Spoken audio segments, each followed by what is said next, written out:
Hello, and welcome to the Kitty Cat Lane. My name is Lane, and today I'm going to be drawing 5 different dragons based off of their description only.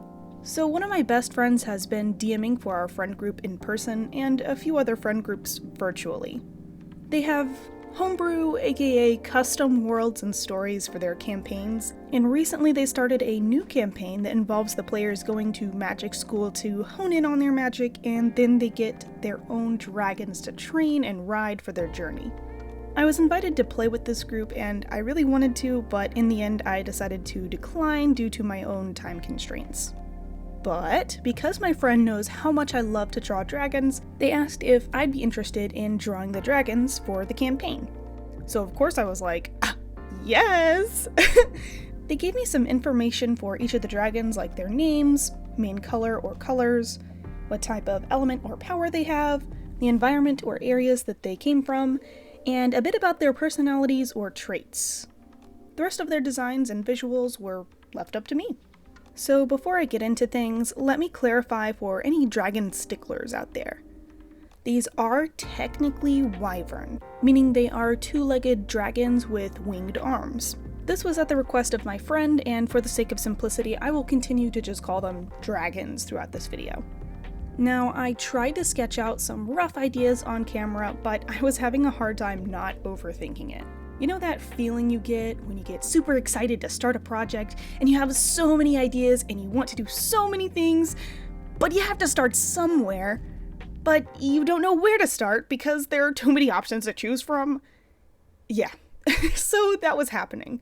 So I stopped recording and managed to produce some loose and vague sketches to get the general idea and shape of the dragons plotted out. I know I've recorded myself drawing plenty of times, but I don't know, sometimes I still feel that pressure of drawing well for the recording. I could tell that it was affecting my work, and I needed to be loose and more carefree so that I could actually get through all 5 of these rough sketches. I wanted to spread out my workload by progressing to the next step of the design process with each dragon at the same time. Like getting the sketches done for each dragon, then going back for each dragon and getting all of the line art done.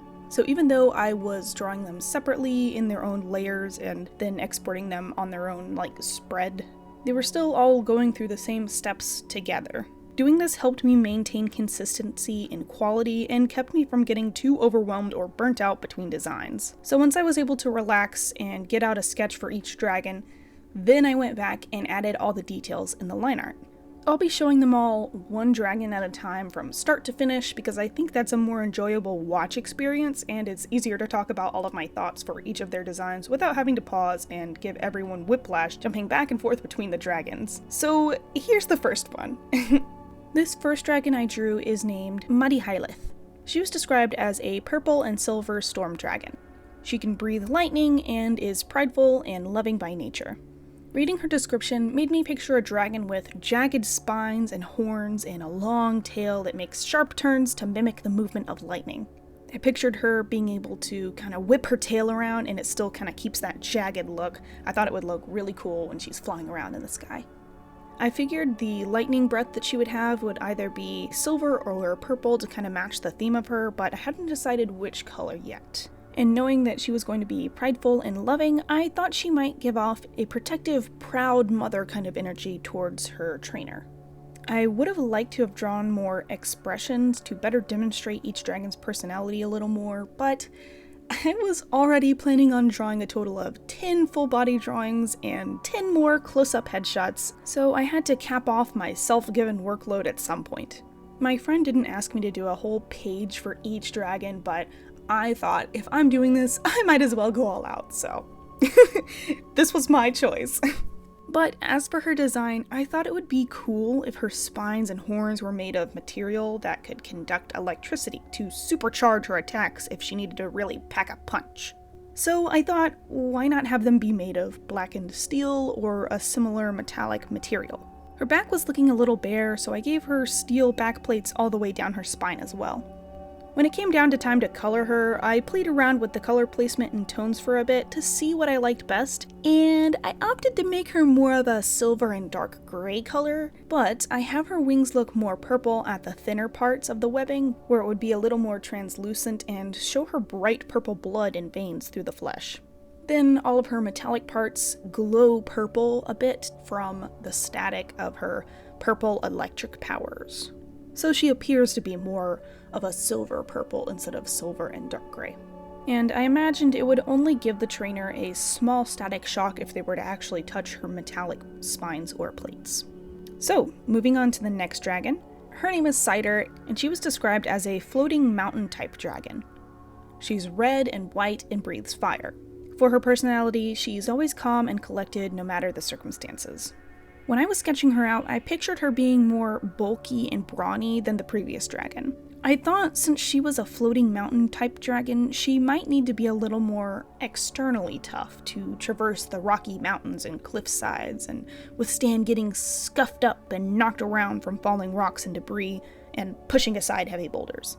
Plus, since her powers and colors are more like that of a traditional classic fairy tale dragon, I thought this could help her design stand out and hold up in comparison to the others.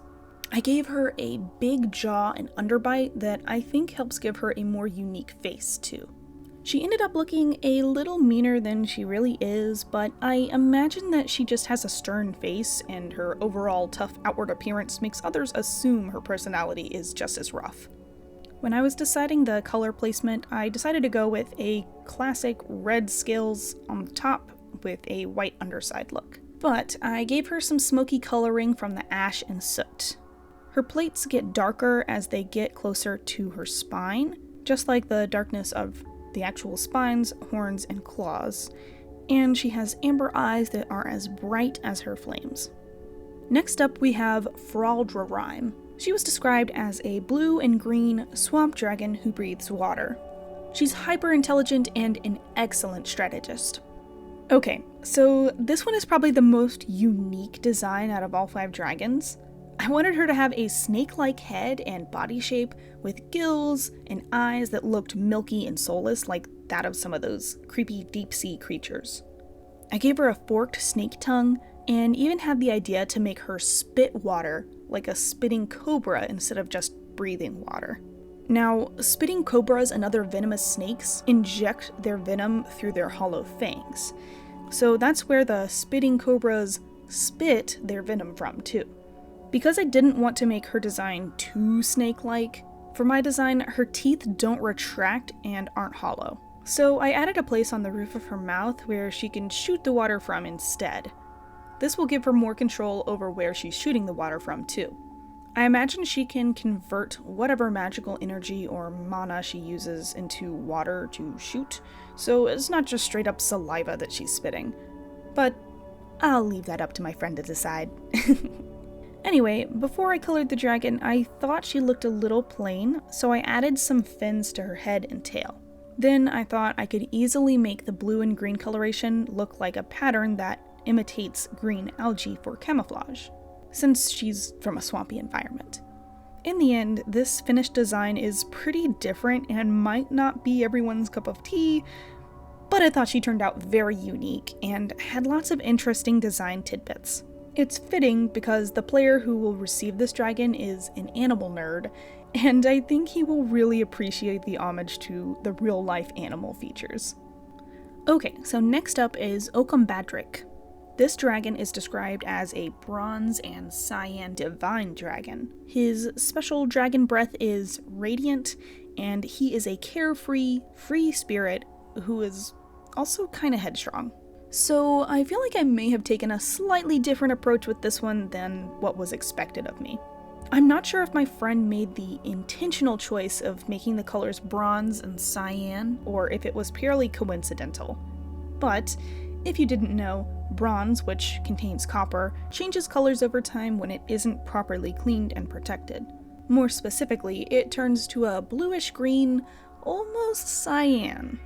It's a little more turquoise, but close enough in color that I immediately had the idea of a bronze dragon whose horns and plates had become oxidized.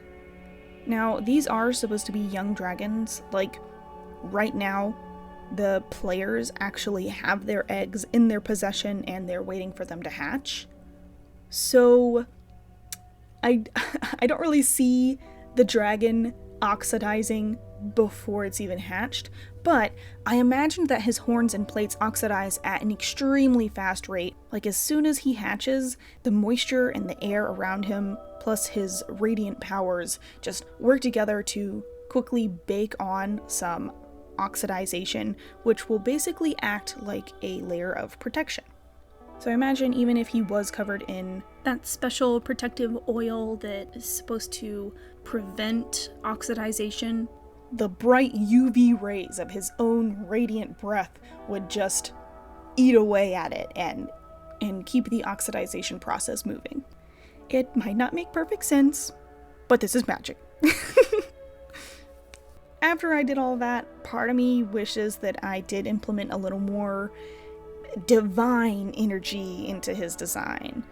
Like I could have given him angelic wings and maybe had a more ethereal look, but he blasts a holy light that's as bright and as powerful as the sun, so hopefully that makes up for it. Who knows? Maybe he's also blessed and has divine guidance or something. I'll leave that up to my friend. Alright, so moving on to our last dragon, Kivikaira. He's described as an ice dragon that's frosty blue and white, with fire breath that freezes. He's inquisitive, curious, smart, and also a bit of a bully. There was also special mention that if I were to draw the dragons side by side, this one would be the tallest. Right off the bat, I thought that this one was going to be so fun to design. Just the idea of fire that freezes was such a cool concept to me. I pictured a similar spiky spines and horns look to the very first dragon that I drew, but this time they would look more like icicles. I also decided to give him some ice spikes on his chin and the corners of his jaw for an extra frosty look. Also, like the first dragon, I wanted this one to have a really long tail and additionally a long neck to make this one the tallest. I gave him plenty of sharp teeth and very pointy, pronounced cheekbones. He's mostly blue, but I made his belly and wings white along the bottoms. I gave him white sparkles along the blue parts of his body where his little icy scales catch and reflect the light too. I think this one turned out to be probably my favorite. I'm really happy with all of them, and my friend who asked me to draw them said that they are so excited to use them in their campaign. They said their players are pretty close to having the dragons hatch, so if all goes well, they might meet them on the same night that I'll be sharing this video. I'm really excited to hear what the players think, and I'm also really excited to hear what you all think, so make sure to leave a comment below which one is your favorite, and if you had any different ideas when you heard the description, what you might have done differently. Anyway, thank you so much for sticking around until the end. I've been a little busy recently and haven't been able to make and share videos as frequently as I would like to, but if you haven't seen them, I've still been making and sharing shorts regularly. So thank you once again for taking a walk down the kitty cat lane with me. I hope you all have a wonderful rest of your day, and here's the secret kitty of the day. Bye!